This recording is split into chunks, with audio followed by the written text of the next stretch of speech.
Today, I'm counting down top 10 games that didn't make GOTY but could have won. The Souls series is a shining example of a franchise that maintains incredible quality across multiple entries by staying true to its vision rather than chasing trends. Among them, Bloodborne stands out as a masterpiece. Set in a world that blends Gothic and Victorian aesthetics, it offers a hauntingly unique atmosphere supported by intricate level design, intense gameplay, and unforgettable boss fights. Even players who usually avoid Souls-like games often find Bloodborne thrilling. Its widespread acclaim only makes its loss of the Game of the Year award more disappointing. The honor went to The Witcher 3, an equally deserving title, highlighting the harsh reality that only one game can win, even when two masterpieces are in the running. After years of silence, Doom made an explosive return in 2016, instantly taking the gaming world by storm.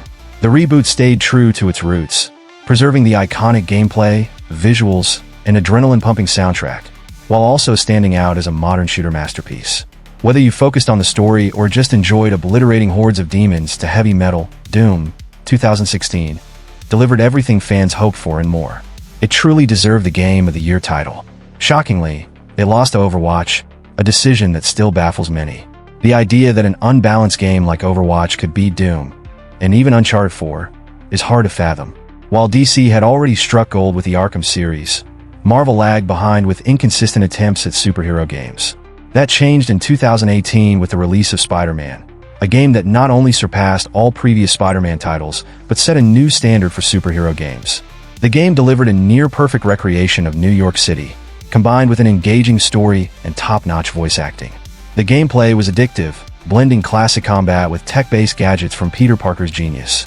It also captured the duality of balancing Peter's personal struggles with his responsibilities as Spider-Man. Though it wasn't flawless, Spider-Man 2018 became the ultimate Spider-Man experience fans have been waiting for. Unfortunately, like Red Dead Redemption 2, it lost the Game of the Year title to God of War. It's a testament to how stacked 2018 was, as so many deserving games competed for the crown, though it's hard to argue against God of War earning it. Another example is Uncharted 4, a highly anticipated conclusion to one of the greatest action-adventure franchises of its time. With Tomb Raider losing some of its influence despite a strong reboot, all eyes were on Uncharted 4 to deliver. And it did, surpassing expectations and fully utilizing the power of the PS4 to create a larger, more immersive experience. The story was personal, the gameplay cinematic yet engaging, and the visuals pushed the boundaries of what the PS4 could achieve. Coming from the PS3 era, the leap was breathtaking. Critics and fans alike praised it, making it a strong contender for Game of the Year. However, the title went to Overwatch, a hero shooter that, at the time, felt fresh and exciting. Looking back, the choice seems questionable. Overwatch 2 has since fallen out of favor with much of the gaming community, while Uncharted 4 remains a benchmark for the genre. Many would agree it deserved the title instead. And yes, let's not forget the iconic treasure hunter moments: climbing, crawling, and narrowly escaping danger. It's all part of the glamorous life of an adventurer. Death Stranding was a polarizing game, largely because of its unconventional gameplay and concept. As is typical with Hideo Kojima's work, the story was complex and often confusing unless you paid close attention and pieced everything together. Yet, for those who appreciated it, the game was nothing short of stunning. The visuals were exceptional, showcasing lifelike recreations of Hollywood actors like Norman Reedus and Léa Seydoux. Exploring the game's open world was a rewarding experience, packed with quests, resources, threats, and varied terrain. The more you ventured out, the more you uncovered. While some criticized the game for its heavy emphasis on walking, that was part of its charm. It's a game about discovery. Vehicles eventually become available, and managing your inventory and deliveries can become strangely addictive. There's even some action when the story demands it.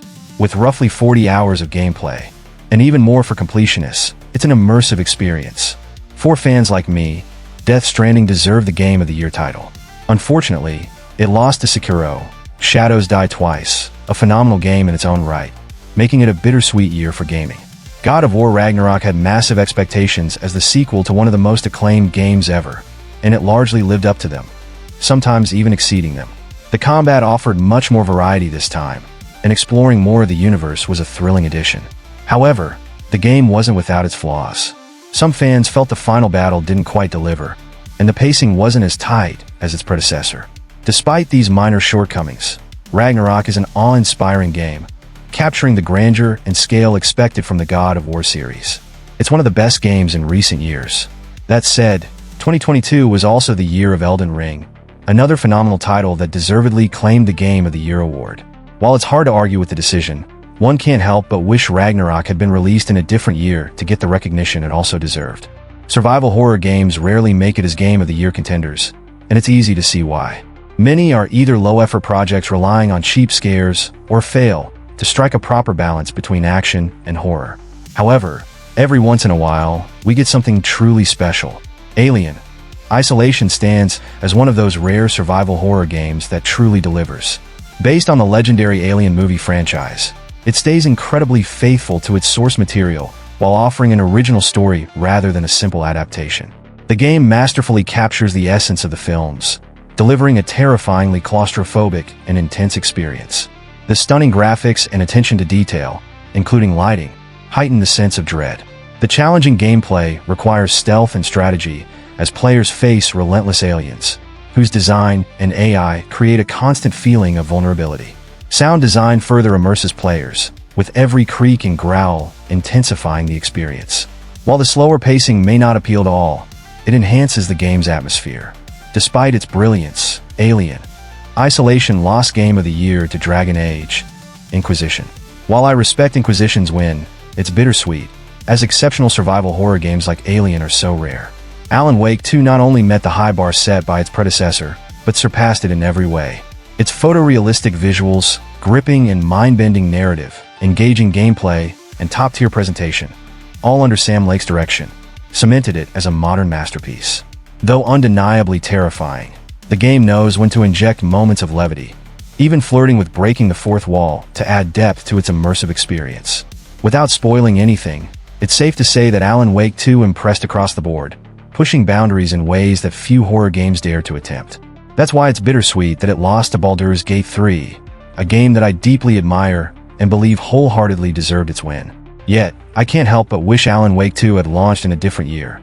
It's rare for the horror genre to reach such extraordinary heights, and it too deserved to be celebrated as Game of the Year. Ghost of Tsushima proved that open-world action-adventure games don't have to be repetitive or dull. Initially met with skepticism, thanks to burnout from similar games like the Assassin's Creed series, it surprised everyone with its quality. The gameplay was engaging and varied, letting players choose between honorable combat or stealth tactics.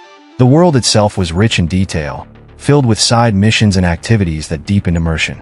Its story was both beautiful and tragic, reminiscent of classic samurai films. The game's portrayal of feudal Japan was so authentic that the developers were officially thanked by the country for their respectful representation. Despite all this, Ghost of Tsushima lost the Game of the Year title to The Last of Us Part 2. While I don't dislike The Last of Us Part 2 as much as others, its poor pacing and overly edgy writing made it a flawed sequel. Compared to the focused narrative and thoughtful design of Ghost of Tsushima, the win feels undeserved. In my eyes, Ghost of Tsushima should have claimed the honor in 2020. Red Dead Redemption 2 remains one of the most intricately designed games of recent years, still rivaling modern titles despite its age. The world is vibrant and brimming with life, while the story feels like reading a deeply layered novel. The gameplay is equally engaging, offering nearly 100 hours of content through its main story and side quests. Dive into additional activities like hunting, fishing, cooking, and gambling, and you'll find even more to explore. The level of detail is unmatched. From the warmth of your character's clothes to the food on their plate, everything feels authentic and alive. When a game is crafted with such care and passion, it's hard not to root for it to win Game of the Year. Yet, in a year crowded with incredible releases, God of War's reboot ultimately took the title. While God of War deserved its praise for its gripping story, visuals, and gameplay, it's remarkable that something as extraordinary as RDR2 didn't take the crown. For me, this game should not only have won the GOTY, but also the award for Best of the Century so far. And that wraps up today's list of the top 10 games that deserve Game of the Year, but didn't win. These titles may not carry the official title, but their impact and quality are undeniable. It's always a little disappointing when remarkable games don't get the recognition they deserve. If I missed a game you think belongs on this list, let me know in the comments. Thanks for watching, and I'll see you in the next video.